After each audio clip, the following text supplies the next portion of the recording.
Hey, my family is in town. My brother and sister-in-law and my nieces. We between the two families, we have 7 girls. Between what are the ages? It's the 14 all the way down to 4 years old. My house is a little crazy right now. It's a blast though. It's a blast. And then I think my sister has two girls and 2 boys. Is that it? So my parents have 9 girl grandkids and then 2 boys. We don't really. They're.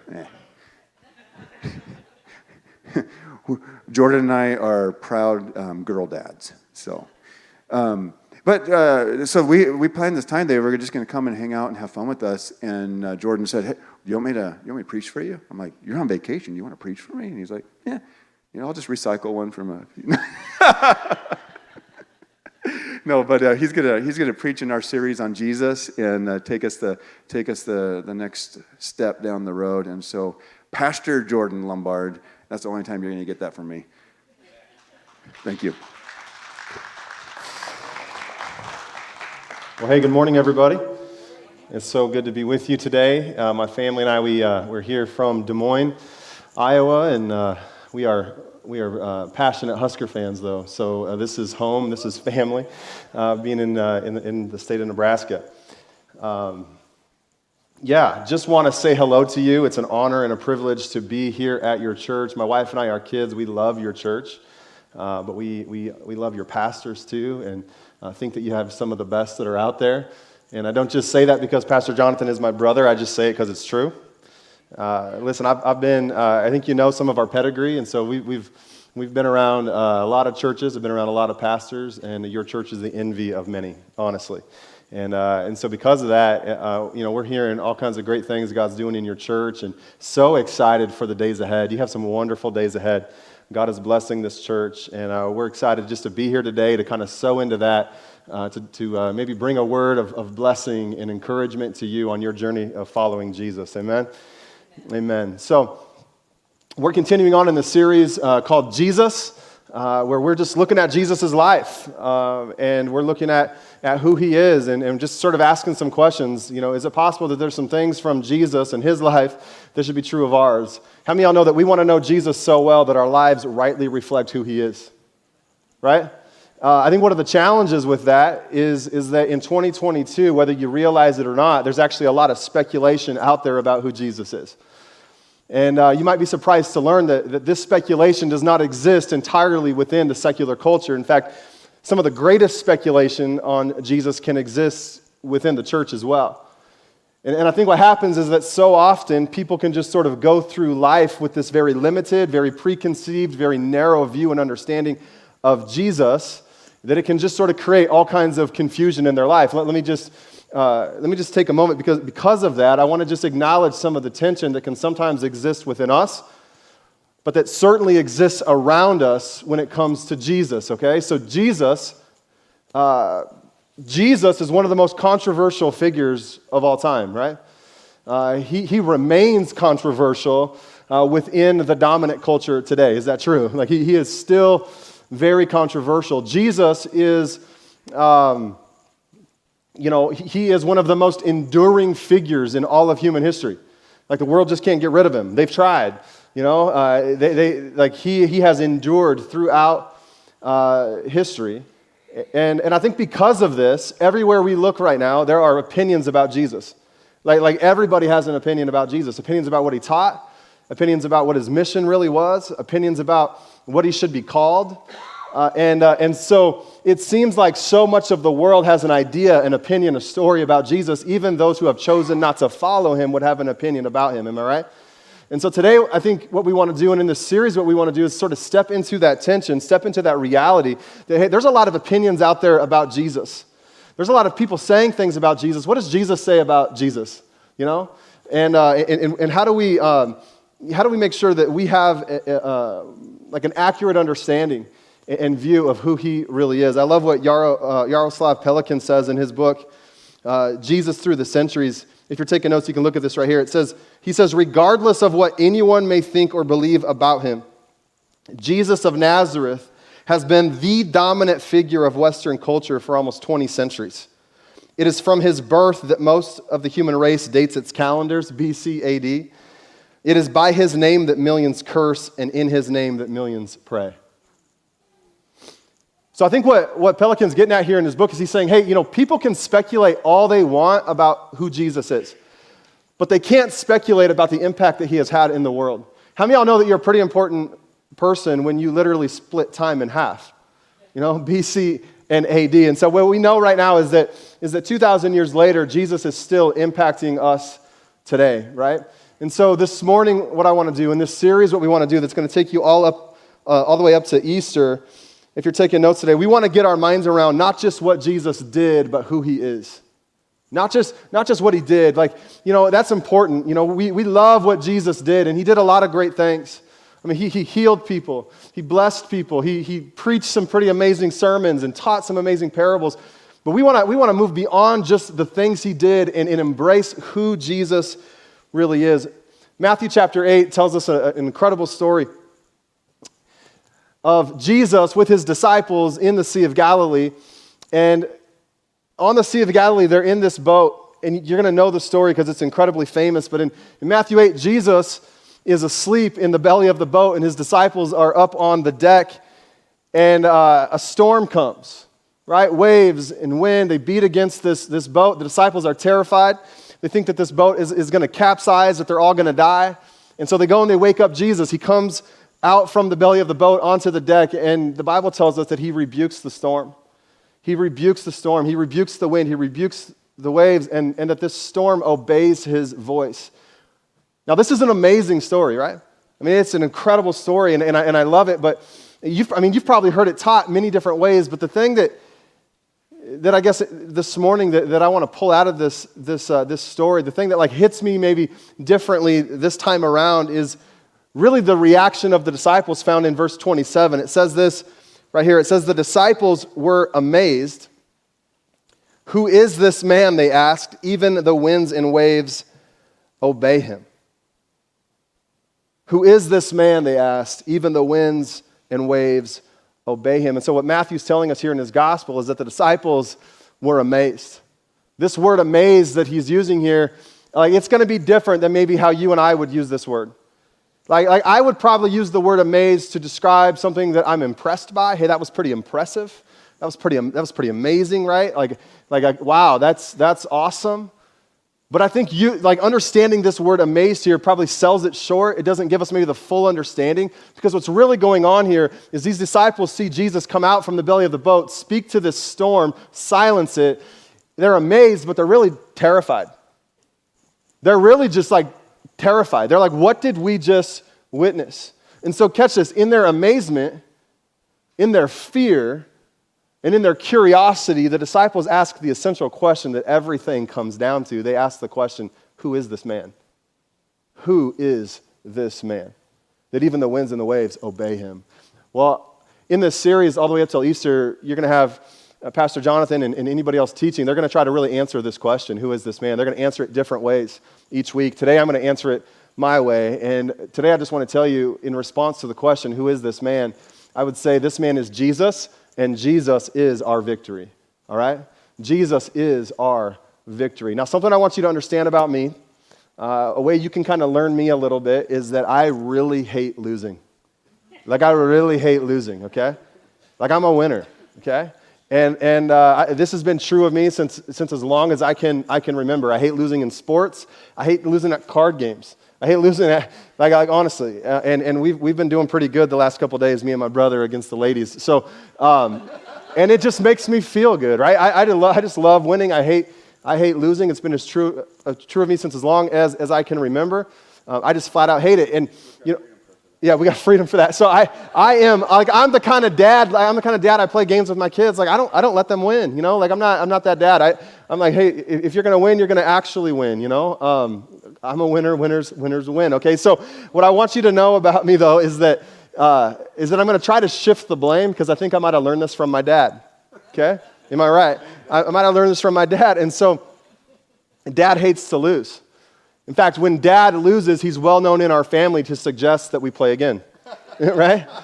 Like, he hates losing so much that he'll suggest that we play again and again and again until he has finally tasted victory. And so like my dad, like, I just want to win, right?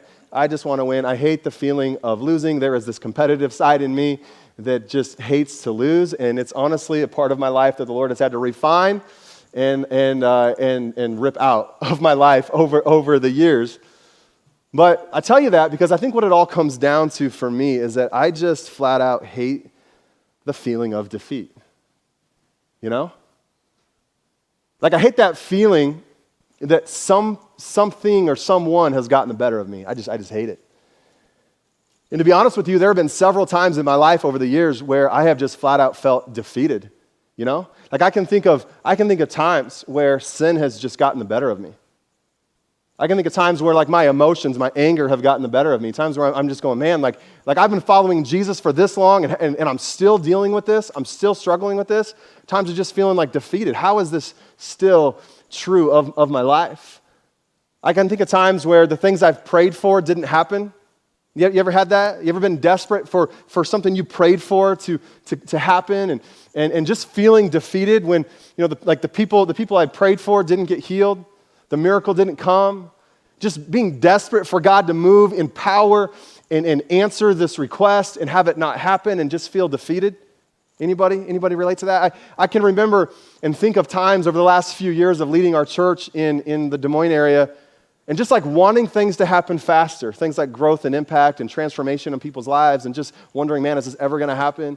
You know, like, this is just a peek into what it's like to be a pastor. You know, just wondering, is it ever going to happen? Are people ever going to get it? Like when are they gonna actually move to that place of making Jesus the most important thing in their life instead of just window dressing, you know, to how they want to live and just feeling just defeated, you know?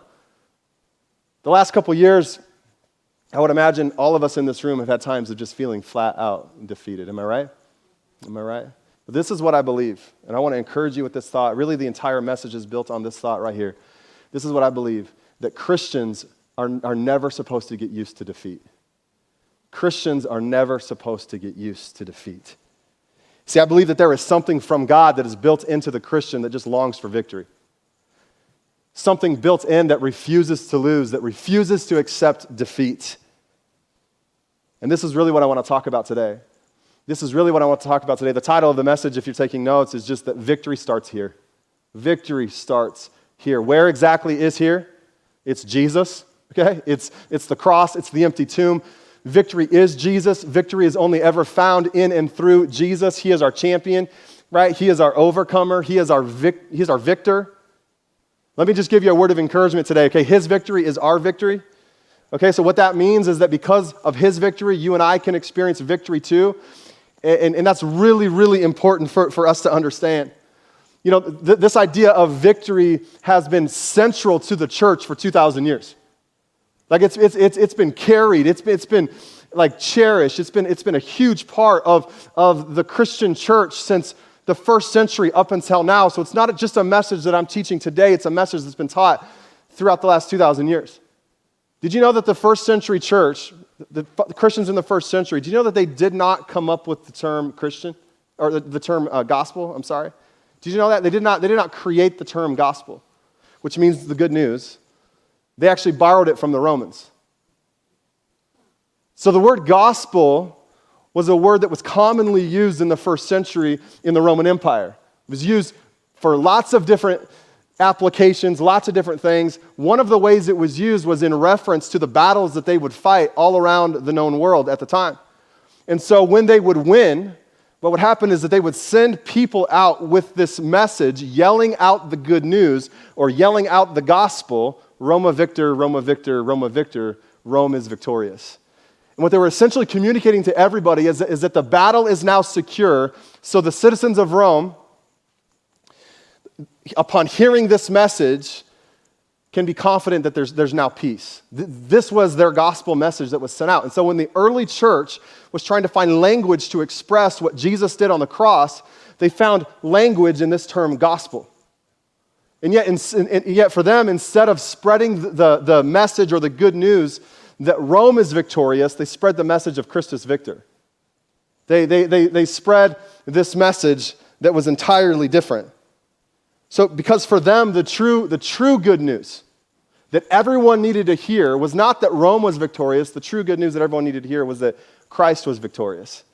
And so this small, marginalized early church, they sort of spread out into Rome carrying this message that Jesus is the true victor, and that if you follow these other gods, you will waste your life, but if you follow Jesus, you will find life in all of its fullness. This was the message of them then. It's the message that I'm bringing to you now. The message that they carried essentially, could be communicated this way if you're taking notes today, that everyone who is born of God overcomes the world and experiences victory. The Apostle John writes about it like this in 1 John chapter 5. He says, "For everyone born of God overcomes the world." This is the victory that has overcome the world, even our faith. Who is it that overcomes the world? Only he who believes that Jesus is the Son of God. So John, the Apostle John here is honestly one of my favorite figures in the Bible, other than Jesus. Like he's a second, right? So I love the Apostle John. He's an unbelievable New Testament figure. And what John's writing about here is about a victory that is both now and yet to come.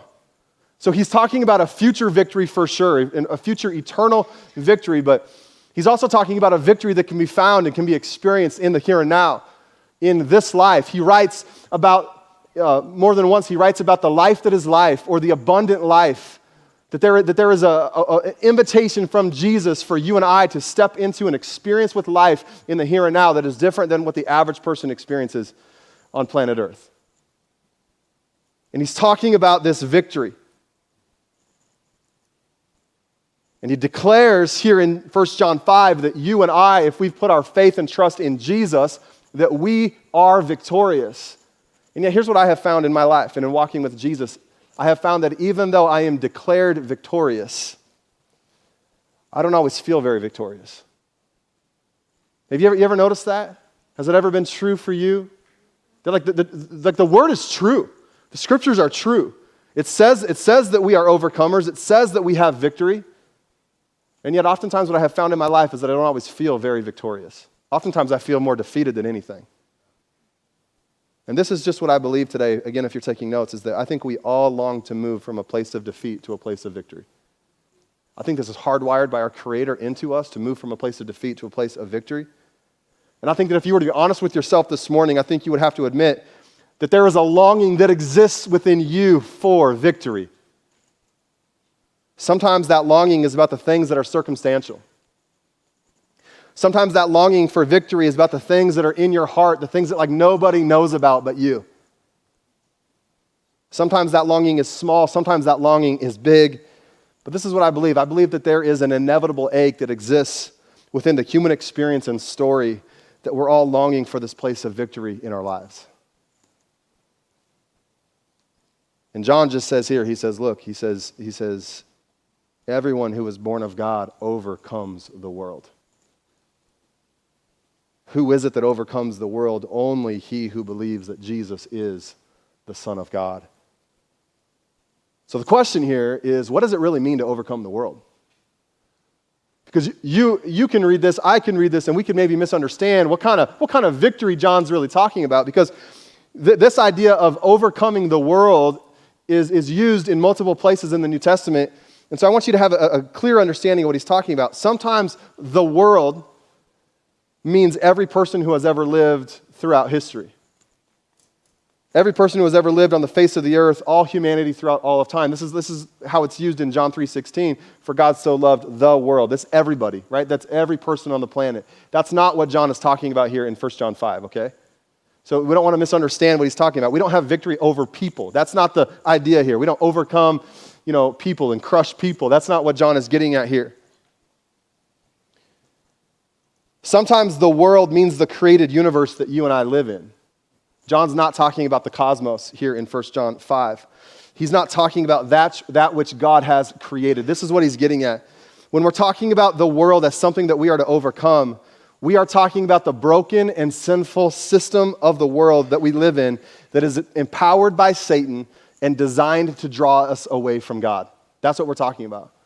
And that's what John says we have victory over as followers of Jesus. How many of y'all know that there is a global system that exists? And this global system is the default way that the world works. And that system is intentionally designed to pull at your affections. It's designed to distract you. It's designed to divide your allegiance to God. We can all relate to this, can't we?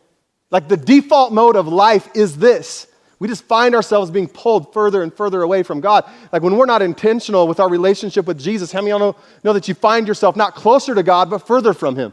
Am I right? And so we live in a world that has been made to operate entirely different from its original design. It's a world that's designed to draw us away from God. And so 1 John tells us, the tension I feel is that 1 John tells us that we have victory over the evil systems of the world. Like that's what he's telling us. And yet, if you read this letter, 1 John, if you read this epistle, what you find is that one of the overarching themes of 1 John is this idea to not be led astray. So he's telling you that you have victory, that you have victory in Christ, that His victory is your victory, that you can experience victory in the here and now, and yet he spends like an inordinate amount of time in this letter telling these followers of Jesus in the first century to not be led astray. The Apostle John addresses this over and over again as he pleads with his believers to stay faithful to Jesus. He tells them to ignore these false ideas or these heresies, which you can read about in 1 John. Primarily, it was Gnosticism. This idea that Gnosticism was really this idea that God was only concerned with your spirit, not with your body. So it didn't really matter what you did with your body. You could do whatever you wanted with your body. He only cares about your spirit. And so giving way to hedonism, it was just rampant in the church there, in these churches that John was pastoring all around the Mediterranean realm. He addressed the heresy of docetism, which was basically this idea that Jesus did not come in bodily form. He was just a phantom spirit. So Paul's saying, look, be careful. You have victory in Jesus, but don't be led astray. Don't be led to believe things that are absolutely not true.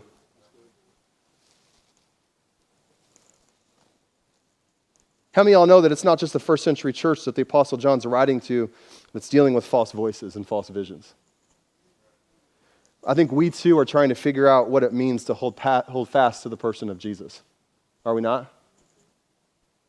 I believe that the crisis of faith that is happening in so many people's lives is the result of becoming more of a disciple of secular culture than they are of Jesus, and as a result, they're being torn apart from the inside out. So it's not a life that's really built on Jesus as the supreme, the center, all that really matters. Jesus becomes this add-on. And what happens when you do that, you find that your soul just begins to get ripped apart from the inside out. You want to know why this is happening? Because you see this? You see this in your life? You see this in other people's lives maybe? It's the struggle to really hold fast to Jesus and follow Him the way we're meant to. You want to know why this is happening? Here's why, if you're taking notes. Because false voices and false visions offer victory too. False voices and false visions offer victory too. There's a lot of other ideas out there of what victory looks like. There's a lot of other messages out there of what victory looks like. To a lot of people, victory looks like having enough money in the bank. You're winning at life if you have enough money in the bank. To a lot of people, victory looks like having certain types of relationships in your life. Having romance and having all of that, perfect to how, we see it presented in secular culture. There's a lot of ideas and messages about what victory looks like out there. Accumulating everything you can, consuming everything you can in this life so that you can just, do whatever you want. Just prioritize yourself first. It's the way of hedonism. And let me tell you, the way of hedonism is the exact opposite of the way of Jesus. False voices and false visions offer victory too. There are false visions and false voices of what victory is. And here's why they matter, because they enter into the pain of your life, and the pain's real. They enter into the confusion of your life, and the confusion is real. They enter into the brokenness of your life, and the brokenness is real. They offer victory that they just cannot deliver. They offer victory that they cannot deliver. I'm sure there's plenty of testimonies in this room of trying to chase other things that promised victory, promised freedom, and you found yourself more enslaved and more entrapped by those very things than you were before you even pursued them in the first place. Am I right? You want to know why these other things cannot offer victory? Because all of these false voices and visions call for victory void of the substance of Jesus. Void of the substance of Jesus. Let me tell you this morning again, if you're taking notes, that any vision of victory that is void of the substance of Jesus is hollow and deceptive. Any vision of victory that's void of the substance of Jesus is hollow and deceptive. So I want to just tell you some things this morning that that you're going to have to decide at different moments and different seasons in your life when victory seems to be pending, which voice you're going to listen to. Because I know that the victory doesn't just happen always right when you pray a prayer. Victory doesn't just always happen every single time when you hit your knees in desperation. And so at different moments and different seasons in your life, when victory seems to be pending, when the answer to that prayer seems to be pending, you're going to have to decide which voice you're going to listen to. Because there's a lot of other voices, aren't there? There's a lot of other visions of what victory is. And what makes us who we are is that we are people who respond to the only voice that matters. We are people who respond to the voice of God. Like it's what He speaks in these moments. It's what He speaks into our lives. It's what He speaks during trials. It's what He speaks as you walk through circumstances that you did not plan on walking through. Let me just tell you this today. One of the most important parts of your spiritual formation will be learning to trust the voice of God instead of the voices of those who have already been defeated by Him. One of the most important parts of your discipleship, one of the most important parts of following Jesus will be learning to follow the voice of God rather than following the voices of those that have already been defeated by Jesus. Let me show you something here this morning in Ezekiel chapter 37, famous story. I'm sure it's been taught on many times here, probably better than I'm going to do this morning, but you're going to know it. It's the Valley of Dry Bones. And in this story, the prophet Ezekiel has this encounter with God. He has this conversation with God. Ezekiel writes about it in the 37th chapter, verse 1. He says, "The hand of the Lord was upon me, and He brought me out by the Spirit of the Lord and set me in the middle of the valley. It was full of bones." Verse 2 says, "He led me back and forth among them, and I saw a great many bones on the floor of the valley, bones that were very dry. He asked me, 'Son of man, can these bones live?' I said, 'O sovereign Lord, you alone know.'" You alone know. Now, this is a pretty interesting interaction between God and Ezekiel. Wouldn't you agree? It's a pretty wild story because what we understand is that there's this valley that is just full of all of these dry bones from an army that had basically been defeated, and all of these corpses, their bodies had decayed down to bones, and they're looking out over this valley. God encounters Ezekiel. He says, "Can these bones live? Can these bones live?" That's a tough question from God to Ezekiel. Wouldn't you agree? I mean, like defeat in this moment. It's not only inevitable. Defeat has already happened, right? Like, it's not just like, hey, the odds are bad. It's like, it's over. Like the Valley of Dry Bones is that like what could you actually do with this? There's nothing here to use. Like, what do you mean, can these bones live? Defeat's already happened. But what I love about this interaction between God and Ezekiel is that the only opinion that Ezekiel is interested in hearing from is God's opinion. Look at what happens. God says, "Can these bones live?" I said, "O sovereign Lord, you alone know." So Ezekiel's not trying to get ideas from anybody else. He's not saying, hey, let me find out. Let me look that up. Let me see what other people might think. Let me see if there's any chance that like, science has some ideas on if this can live again. Let me just see if there's any recorded stories in the past of dead bones coming to life. He says, look, I don't care what other people have to say. Like, you alone know, God. I want to know your opinion on whether these bones can come to life. Look at me. It's impossible for you to go through life without hearing other voices. It's impossible. But it is one thing to hear those voices, and it's another thing to listen to those voices. And so we are, as followers of Jesus, we are people who listen to the voice of God. We follow what he has to say on the matter, and we just say, like, when it comes to whatever you're facing in life, when it comes to your valley of dry bones, when it comes to your impossible story, when it comes to the moment of defeat in your life, this is what we say: you alone know if this can live again. You alone know. Like, I don't care what like all of these, self-help experts, want to try to say to me out there. I don't care what these blogs have to say out there. I don't care what, friends necessarily have to say. While some of them may be good, I care first and foremost, God, what you have to say on the matter. You tell me if this can live again. You tell me if it can live again. And so what do you do when defeat seems inevitable, though? What do you do when defeat seems like it's already happened? What do you do in those moments? Well, for sure you listen to the voice of God, but like how do you walk through that? I wonder, have you ever faced some odds where defeat just seemed inevitable? You ever had some of those moments? You ever had some of those times in your life where defeat just seemed inevitable, like a valley of dry bones moment? Maybe you got a cancer diagnosis, maybe an illness of some sort, body not working the way it used to work. Fears of the future, fears of the unknown, marriage issues going on, financial trouble going on, just feeling like, man, I'm defeated. This just isn't gonna work. Have you ever felt defeated? Maybe even right now in this moment you feel defeated. I love the story in 2 Kings, the prophet Elisha with his servant. Look at this story. It says, when the servant of the man of God got up and went out early the next morning, an army with horses and chariots had surrounded the city. So Elisha and his servant are basically on the run. They're being hunted to be killed, and they are trying to find a place of refuge, a place of hiding. They're trying to escape death. And so they think that maybe they have found a place to hide out.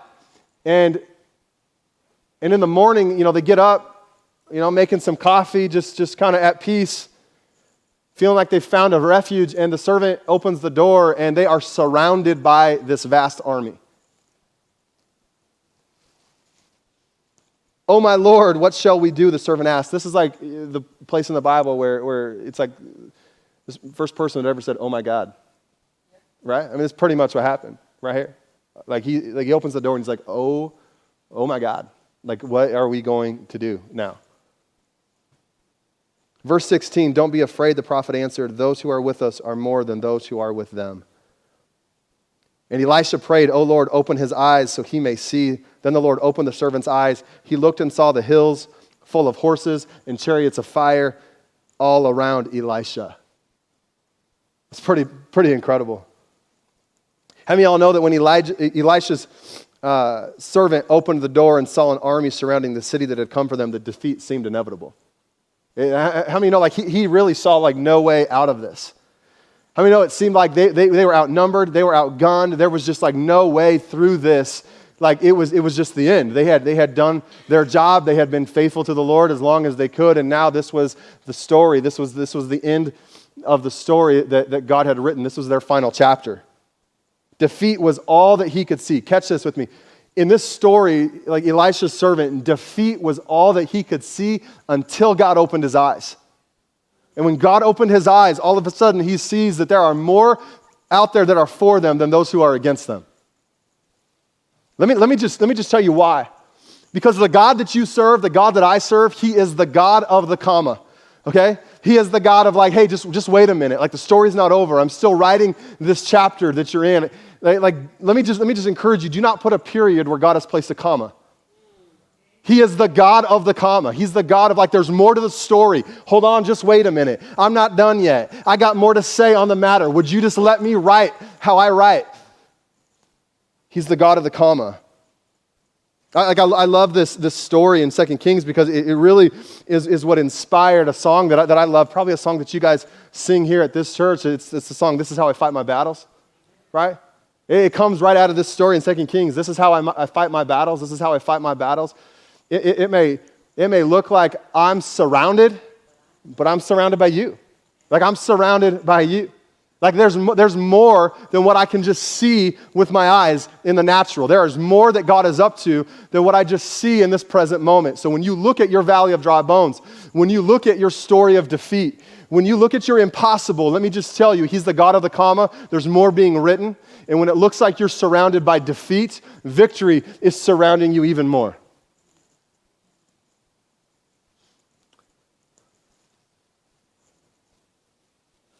You know what makes something prophetic is that it's not just timeless, it's timely. So, all truth is timeless. All truth is always truth. The reality of the Word of God is that it is always true and it is always timeless in every moment, in every situation. But listen to me, there are moments, there are times where this timeless Word has a timely moment. And I think that there are some people probably in here today that there's a timely word for you. Like there's a timely reality to what God is wanting to deposit into your spirit right now.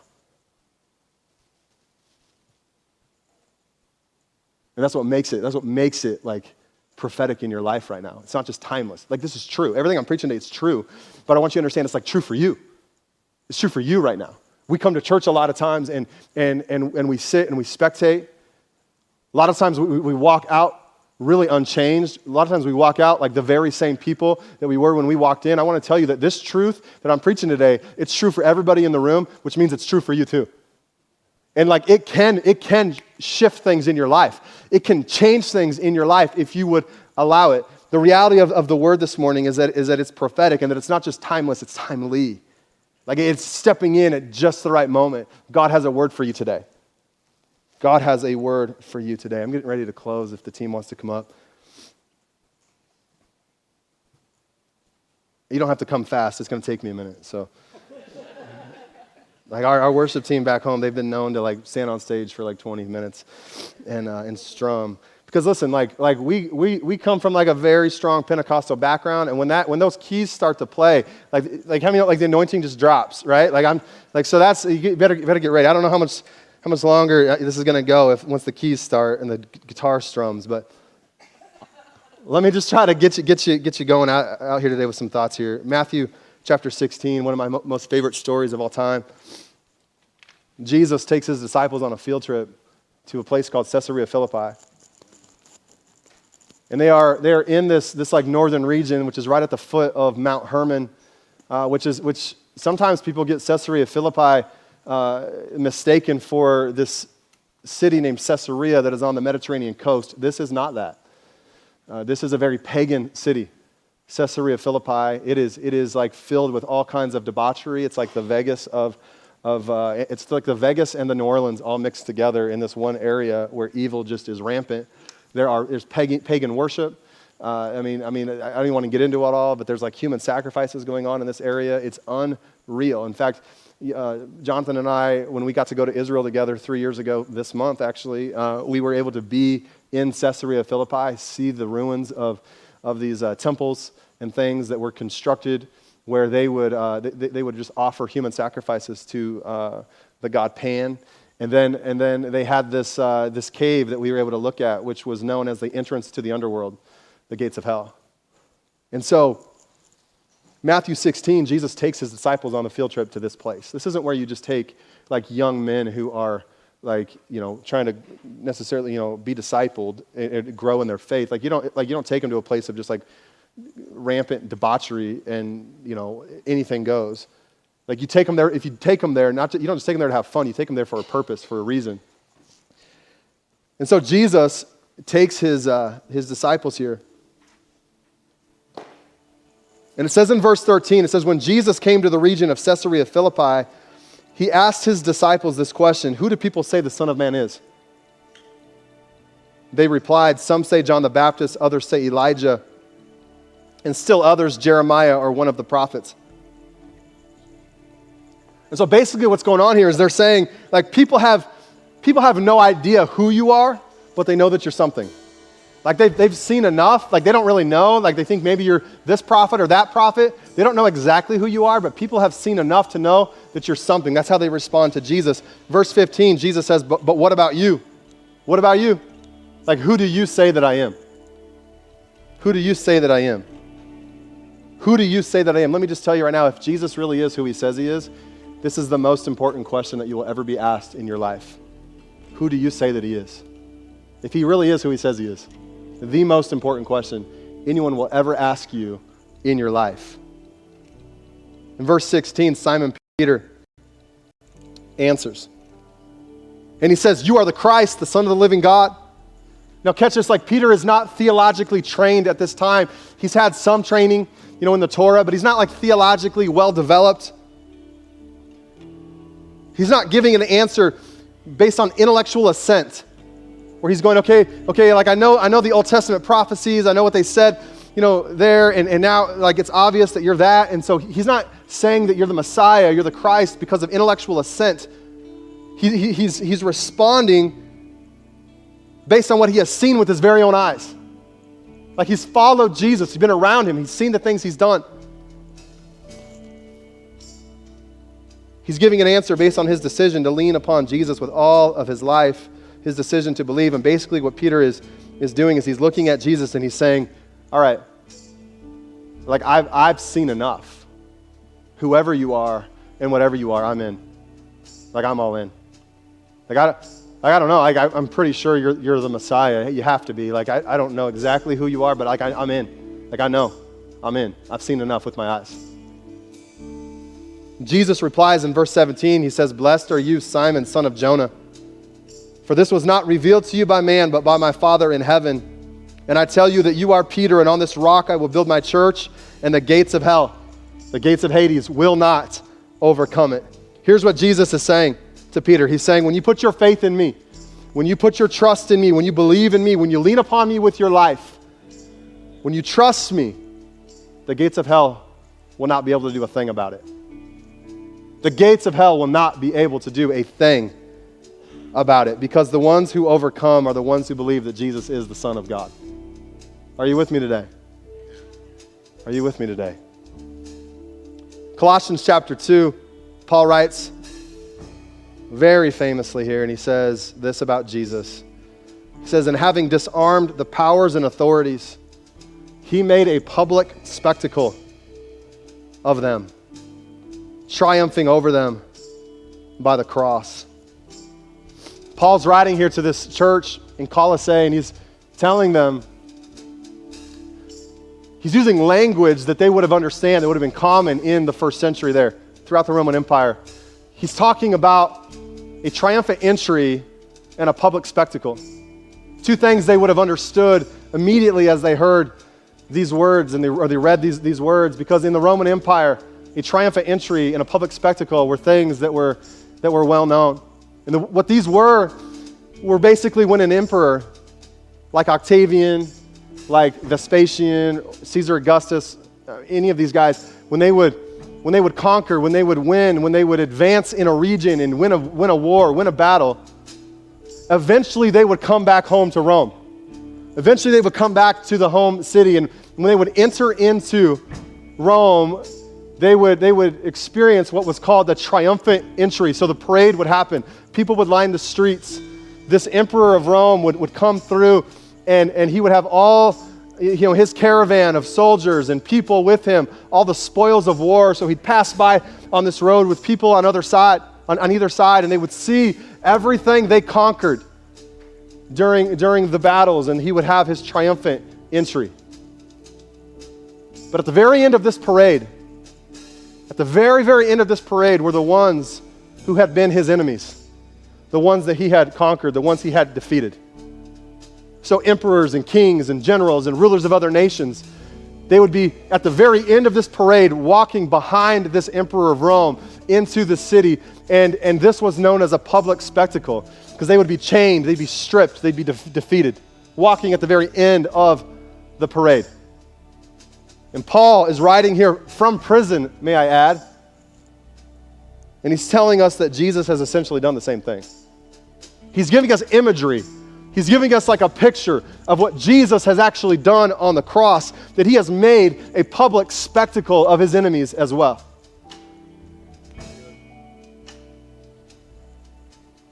He's telling those who are following Jesus in the first century, he's saying, look, like all the enemies of Jesus, they're like the very end of the parade. They're stripped, they're chained, they're defeated. Like, can you see them? He's really asking the question to the church in Colossae, can you see these enemies of Jesus? Can you see them defeated? Can you see them chained? Can you look out from your vantage point and see them? And maybe you can this morning, but I think what he's asking the church then, what he's asking us now is, can you see the enemies of Jesus stripped, defeated, and chained? Can you look out and see death go by? Can you look out and see death go by, now captive to King Jesus? Can you look out from your vantage point and see fear pass right on by, now captive to Jesus? There goes hatred. There goes sickness. There goes anger.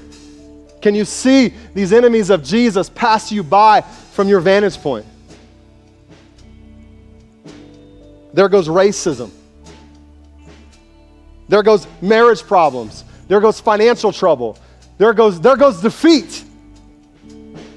Captive to King Jesus.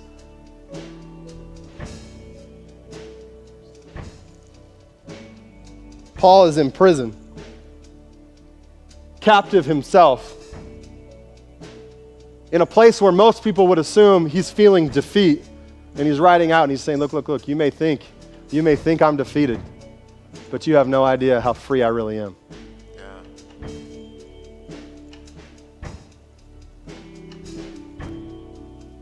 I wonder, can you look out from your vantage point and can you see the public spectacle of God's enemies as they are now stripped, defeated, and chained? Let me just tell you a word of encouragement today. There is only one who is victorious. There is only one who has authority to grant you victory. Why would you ever trust the voices of the very things that have already been defeated by him?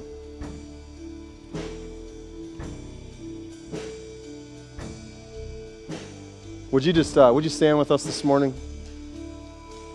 As we get ready to close here, hand it back over to your pastor. You gotta catch this from me today, okay? I know you're stretching. You've been sitting for a minute. Look, it doesn't matter whether or not you feel like you're in prison right now, or whether you feel like you're defeated right now. It doesn't matter whether you feel like maybe life is thriving, or you've faced defeat in a number of different areas of your life. It doesn't really matter the context of your story today. This is what I got to get you to catch, that when you hold fast to the one who is triumphant, victory will begin to manifest in your life. Victory will begin to leak out in your life when you hold fast to Jesus in the difficult moments, in the moments when you feel like giving up, in the moments when you feel like, man, it's just not going to get any better than this. When you hold fast to the one who is triumphant, victory will start to leak out. Victory will start to manifest in your life. And so I want you just to bow your heads with me for a moment as we get ready to close. I want to ask you a question. Is there a chance that there are some false voices that you've been listening to? Is it possible that there are some false voices and some false visions of what victory is that you've been listening to for far too long? I want to ask you today, every head bowed in this room, every eye closed right now, where do you actually need freedom? Where do you need to experience some victory today? And if you were here right now and you just say, Pastor Jordan, like, I need victory. Like, I don't need to know your story. I don't need to know your context. I don't need to know what it all looks like, but you're here right now and you'd say, Pastor Jordan, I need victory in my life. Could I just see your hand today? Could I just agree with you in prayer? I need freedom in this area. I need this right now. Like, look, it's just you and Jesus, you and Jesus right now. I need God to come, step into my life, and I need him to shift some things. I need him to change some things. I need him to set me free in the name of Jesus right now.